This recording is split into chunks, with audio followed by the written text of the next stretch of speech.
We are getting ready to go to an estate sale in South Tampa in a nice part of town where I've done some estate sales and taken some consignments, and all of the stuff has been good.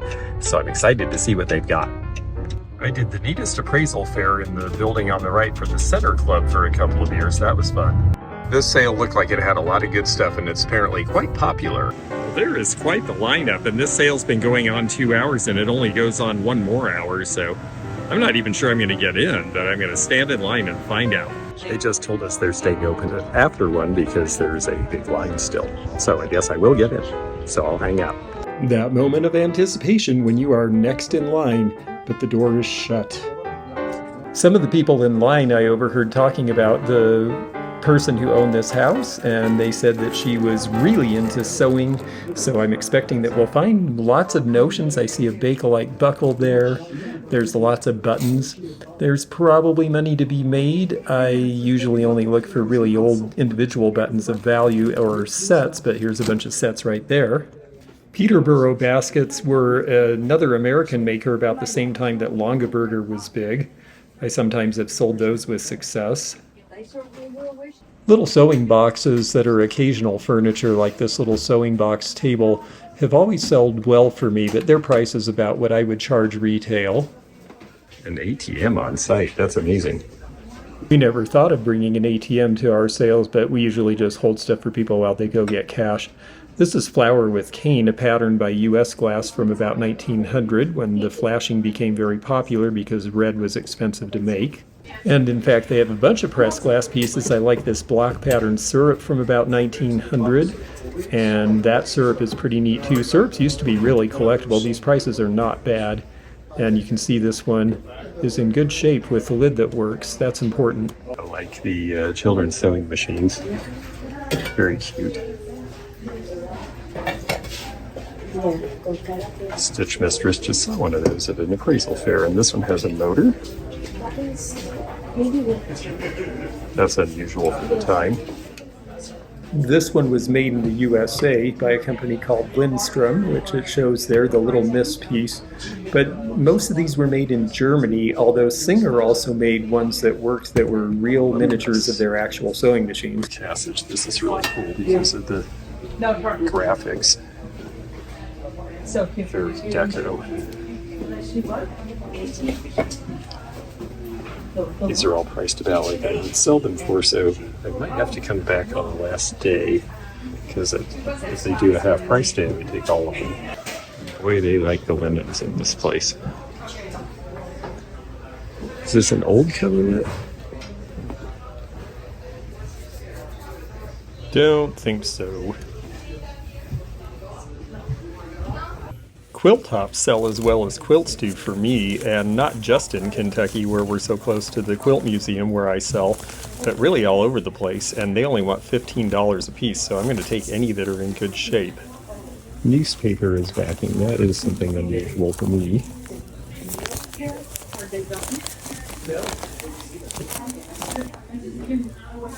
Even though the newspaper backing has yellowed the fabric, I'm going to take this anyway because I think it's really interesting, and it's from 1933, right in the Depression. These swing frames from the 30s are cute, but I never seem to get around to putting a picture in them. Ah, some Disney Three Pigs characters from the 30s too. Apparently the husband was some sort of a doctor. This is a figure with his name etched on it, and it's one of those Italian ones by the company that is related to Henri, called Toriart. That's pretty cute. And the quilts are $25. So far most of them have had damage, but this one looks like it's in pretty good shape, and it's got the names. I always like the ones where the people sewed their names on the blocks and then someone put it together, or they did it together at a sewing bee.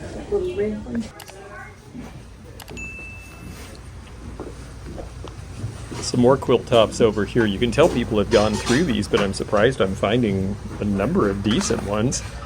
And again, the prices are good, so I'm very happy because a ton of people have already been at this sale, even though it's only day 1.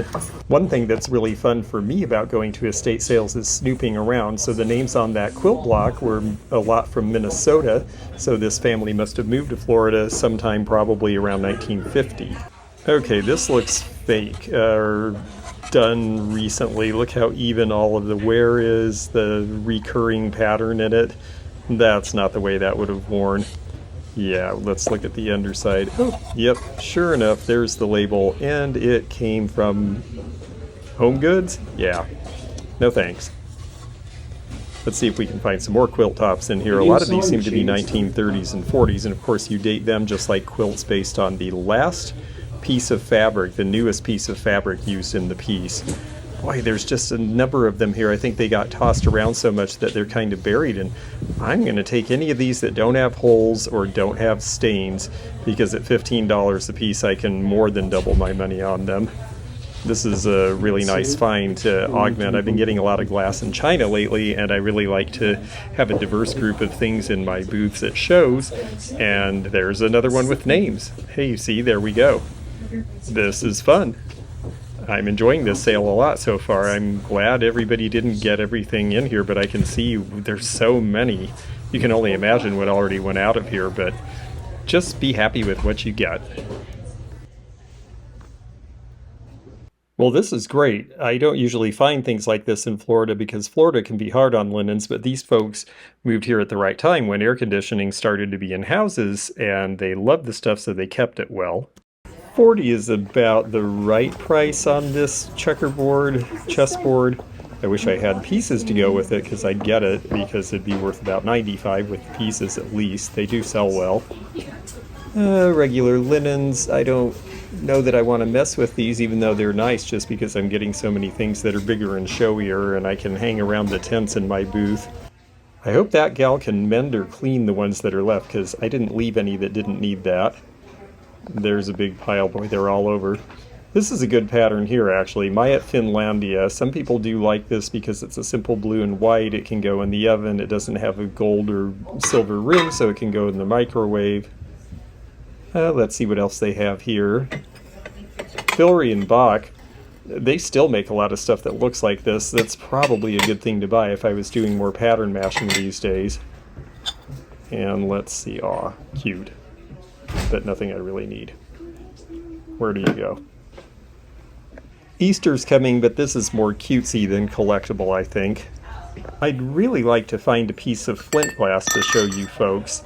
I like this Dewdrops piece, but I think that's soda lime glass, and I made a mistake once and called something flint glass that wasn't, and somebody who's really knowledgeable and a good collector gave me a lot of information, but I haven't found a piece of flint glass so I can show you the difference. I'd like to teach everybody and learn a little bit more about it myself.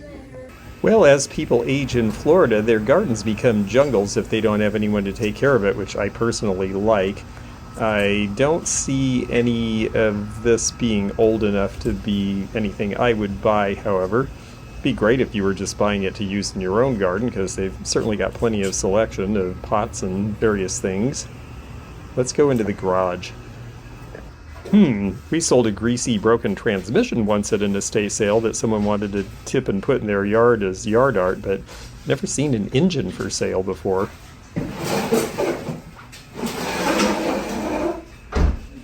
That's a big Florida price at $150 on these, but of course they're popular here to use as decor, and people buy them to put in bars. This one's got cypress gardens, and that's a nice small size. Somebody could put in their rec room or something. So, you know, sometimes at estate sales you price things for the local audience if you think there's greater demand in a place.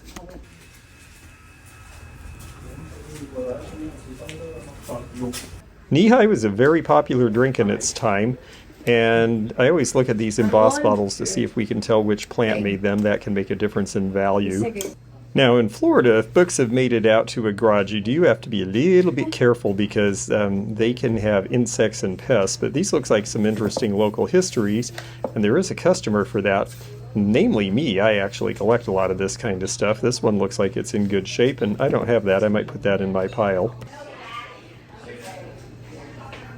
Funny how people don't take certain things that you would think would be gone just because they don't match everything else and it's not what they came for. $12 isn't a bad price on that.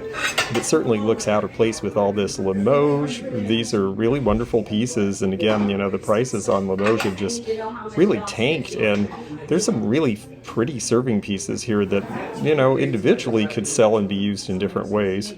This looks sort of like Fire King or Glass Spake, but it's actually Thermokrisa, which is a Mexican line. I know that Corning had a relationship with them when we were running the outlet center 30 years ago. There's a bunch of American, Fostoria American, but also some of this looks like Whitehall by Indiana glass. You can tell the difference because the Fostoria is fire polished and the American Whitehall is not, which means you can still see the seams in the American Whitehall. Let's see, under this 1910s rose plate, which is your typical pretty thing, is a Fenton Christmas plate. I've kind of got a lot of 1970s Biscals, but this one seems well painted, and oh, it's Ethan Allen. Okay. They actually started as a housewares maker back in the 30s before they ever did furniture, and they had pieces like that made in Italy and Japan. And this English-looking plate called Abbey is actually by Maastricht, a Dutch company. I had a complete set of this particular Limoges pattern with the swirls. Very, very pretty. Again, just not a big market right now. Pattern glass plates, there's just a lot of things in here that are cute, but they're the things people collected 30 and 40 years ago. They're currently out of style now. If you like this sort of thing, these prices are great, and it's really underlooked in the market right now. But as a reseller, I have to wait to see a few signs of it coming back before I get too excited about any of these things. Even though they're quite lovely, and I like the reticulation on this, and what a cheap price for the whole set. Well, the Blue Willow pattern has come full circle because this set is made in China, but that's where the pattern originated. Let's see. Oh, here we go. Easter is coming, and if the prices are cheap enough, this would be the time to be looking for bunnykins and Beatrix Potter and related cute little animal things. And I see that we've got a bowl here, and that is a piece that's been made since the 1930s, but I suspect these are later. It was very popular to buy these as gift sets in the 1980s and 90s, but they will sell around this time of year, potentially. And let's see what the price for all of them is. I see the double-handled cup, and oh yeah, if that's for all three pieces, I don't see how we could leave that be. But before I pick it up, let's look at this old Paris vase. Ooh, and there's a neat old paper label. We see a lot of these red bordered paper labels from about 1920 that are describing things on the bottom of antiques. I guess we're having venison tonight. Very nice in the middle of the kitchen. I suppose you could hang your oven mitts on them or something, right? They do sell, though. This fish tray seems like something that would sell in Florida, and it has the thickness that makes me think it's older. And, oh, wow. Hall's China, and that's one of their better labels from the 1930s. I'm surprised to see this. I've actually never seen this piece, and I've seen a lot of Hall China, and the price seems good. I'm going to take a chance on it. So there is more upstairs, and this is a print, one of the botanicals. We see these for each month of the year. These were very popular in the 50s. Let's see what we have here. Oh, some nice looking cute linens. Be interesting to see if there were any signed ones, but oh boy, this has definitely been rifled through. The dolls don't look like they're anything really interesting. Oh, and there's someone who likes dolls too. Well, here's a 50s era fashion doll similar to the Miss Revlon doll, and she has her original dress and shoes, so that's a possibility depending on the price. And wow, lots of christening gowns, lots of children's gowns and clothes. I think she was dressing a lot of these dolls. This person was really serious about her collecting, and there is a ton of cute stuff, but I don't have a lot of customers for that type of clothing for children. I just don't think people dress their kids that way. On the other hand, this seems to be kind of from out of nowhere, and it's lightweight like an 80s piece, and it is. Hey, it's Sigma the Taste Setter. You know, I hadn't thought of this brand in years, and they actually made cute stuff back in the day, and I have a feeling people will be interested in this again. And the lobster, and you know, we're in Florida, and we get a lot of New Englanders down. Yeah, you know, this is a company I think is going to be an up-and-comer, so I'm going to go ahead and try these out. Oh, endless dolls needing dressing, and be warned, collectors, if you have piles and piles of this stuff, you're probably never going to get to it all. These are newer dolls in the box, and I don't really have a customer for those either. I don't think very many people do, although there are exceptions. When you see the newer porcelain dolls, you should take a quick look. But I know those two are not anything I'm interested in. Some old doll cases might be something, but we'd wait for half off. I see a couple of compositions. I'm actually more interested in whether these quilts are older because they might be the deal in this room and people aren't noticing them. These screen-painted metal lamps that are to look old were made around 1970 and they'll sell for 25 or 30. Definitely I'm looking at these big brass pieces, especially when it holds a pillar candle. It has some spotting in it, and I don't know how to clean it without it being too bright. Now, on the one hand, I know from conducting estate sales that you take everything out and you spread it all around, so people say, oh my goodness, how could there be so much stuff in this house? But there really was a lot of stuff in this house. There's another nice quilt on this old four-poster bed. Again, the quilts and the furniture are kind of being ignored, as are these deer heads, because well, deer heads may not fit the local market, but the rest of it is just so covered. Of course, as a reseller, that makes this a potential treasure trove. Like, here's an interesting looking tile table with, could be Dutch tiles, at least they're Dutch scenes.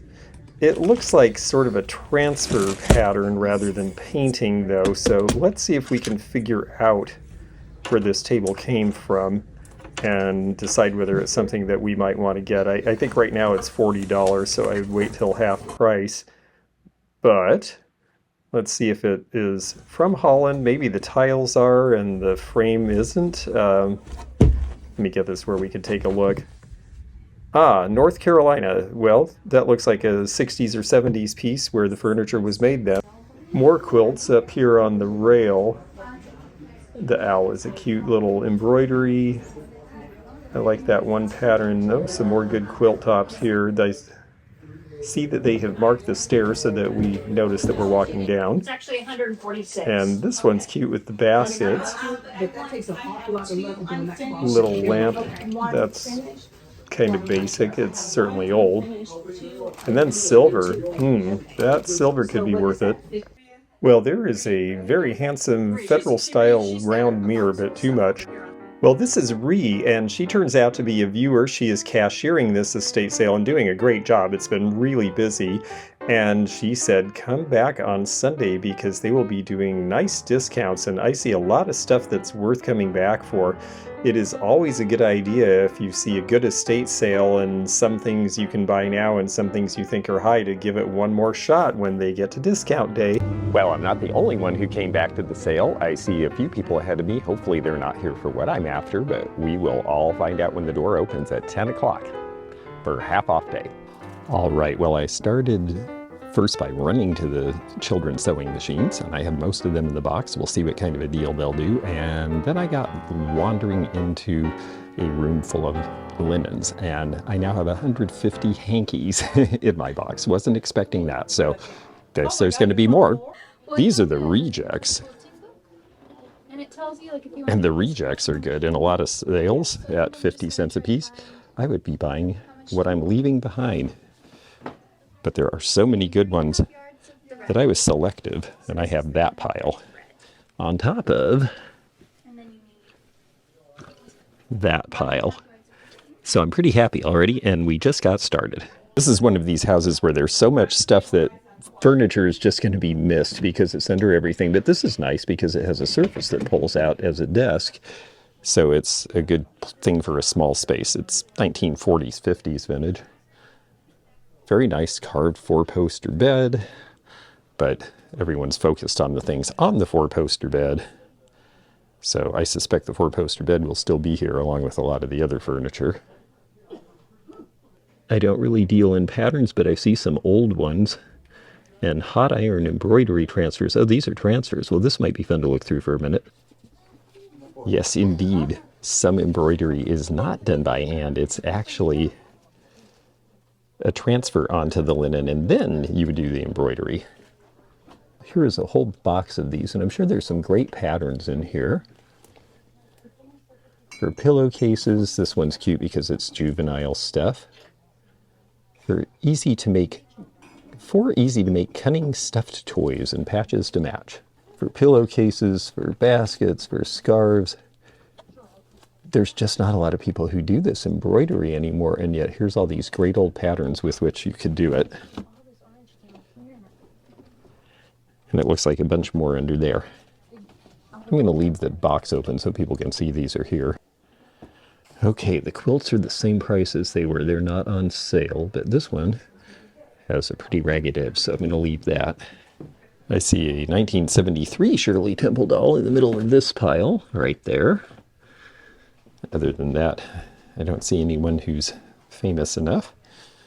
Another quilt top, or this is actually applique, to be cute, but again, this edge, the way it's finished, is going to need a lot of cleaning up.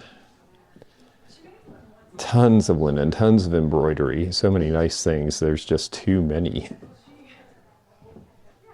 If this book about Colt was actually in better shape, this one's pretty collectible because it's got a lot of the history and a lot of the old guns. This was done in 1978 when it was actually sponsored by the Gene Autry Heritage Museum, because this was about the old days and how Samuel Colt and his firearms developed. A lot of these old pieces are worth a small fortune now. We had a nice conversation out front, a bunch of us, while we were waiting, talking about the lady of this house and how she was a very serious quilter and had a lot of friends who were into it as well. And they would get together and do a lot of things. So a lot of people are here for that. I'm actually going to look and see if there's other categories that everyone's ignoring. Let's take a look at this piece of glass, for instance. That's buttons and bows. It's $5 now. That's actually a rather old piece. People do sometimes like these drafting sets. It's $10 at half off. These are early American press glass, and they are thick and heavy. Only $2.50. I mean, that's 140 years old. This piece here as well. You know, a lot of these patterns I would have to look up in a book because we just don't see it often enough for me to have top of mind awareness. Baskets are cute. Some age, not a lot of age. The pheasant is a little bit as is. Yes. Sad iron is cheap enough for $3.50 today. Lots of little Oilers. Muriel babies. That's actually a pretty common one though. Ooh, nice and heavy. I think I'll leave that down here. All right, so this is Terra Marie, and that has to do with some sort of an academic record. Let's see if we can determine where. University of Maryland, Baltimore Schools, 1923. My alma mater. And look how cute that is. The interiors of some of these would be really great to take apart. I would hate to do that to this one because it's in good shape, but that is the fate of a lot of these. Most of this fabric is 1950s or earlier, so this quilt top should date to the 1950s, except you always date a quilt by the latest pieces of fabric. And these are a different texture and a lot newer, but I love the cat's eyes. It's actually my favorite block. So even though that makes this a fairly contemporary quilt, technically, I still think it's really cool and I'm going to get it. And yes, quilts were made with whatever they had, and that's why you see part of an old flour sack in this block here. That makes this one kind of fun and interesting to me. Chest sets are pretty popular. Let's see if this has any innards. Could use a little bit of restaining. Oh yeah, it's a cute little set. Probably 1970s. It's got backgammon on the back. You've got dice games and pretty much everything you need. Cribbage. So it's kind of a one-size-fits-all game board. Let's see if we can tell when this was made. Like I suspected, Taiwan. So 1980s. Gem testing, that's something I'd like to do. You can read a book and get the equipment and try to teach yourself, or you can take a 6-month gemologist course and get a certification. I would probably need to do that, honestly.